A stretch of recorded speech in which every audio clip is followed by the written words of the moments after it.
আদায় করা, আল্লাহর শাহাদাতের সাক্ষ্য দেওয়া, আল্লাহ যে এক, তিনি অদ্বিতীয়, তার কোনো শরীক নেই, তিনি এই পৃথিবী সৃষ্টি জগতের অধিপতি, তার কোনো সমকক্ষ নেই, তিনি কারো সন্তান নন এবং তার কারো সন্তানও নেই, তিনি একক অদ্বিতীয়। এই পৃথিবীর এই মহা সৃষ্টি জগতের একমাত্র মালিক, একমাত্র প্রতিপালক, একমাত্র আইনদাতা, একমাত্র বিধানদাতা, একমাত্র রিজিকদাতা হচ্ছেন তিনি আল্লাহ।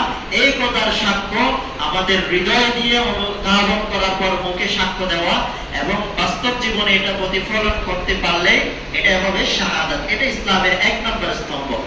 ২ নম্বর স্তম্ভ হচ্ছে ওয়া আশহাদু আন্না মুহাম্মাদার রাসূলুল্লাহ, এবং আকায়ে আমাদের তাজদারে মদিনা রাহমাতুল লিল আলামিন, আমাদের সরকারে দু আলম মুহাম্মাদুর রাসূলুল্লাহ সাল্লাল্লাহু আলাইহি ওয়াসাল্লাম হচ্ছেন আল্লাহ তাআলার প্রেরিত রাসূল এবং সর্বশ্রেষ্ঠ রাসূল এবং সর্বশেষ রাসূল।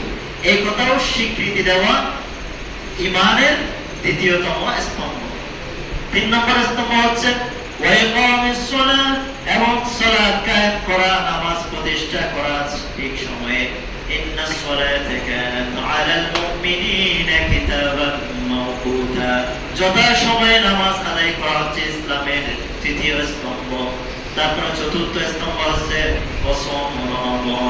এবং পবিত্র মাহে রমজানে রোজা রাখা, সিয়াম পালন করা। প্রতি বছরে ১ মাস মাহে রমজান মাস আল্লাহ তাআলা আমাদের জন্য সিয়াম ফরজ করেছেন। কুতিবা আলাইকুমুস সিয়ামু কামা কুতিবা আলাল্লাযীনা মিন ক্বাবলিকুম লাআল্লাকুম তাত্তাকুন। আল্লাহ তাআলা বলেন, হে বান্দাগণ, তোমাদের জন্য আমি পবিত্র মাহে রমজানে সিয়াম ফরজ করেছি যেমন ভাবে আমি ফরজ করেছি তোমাদের পূর্ব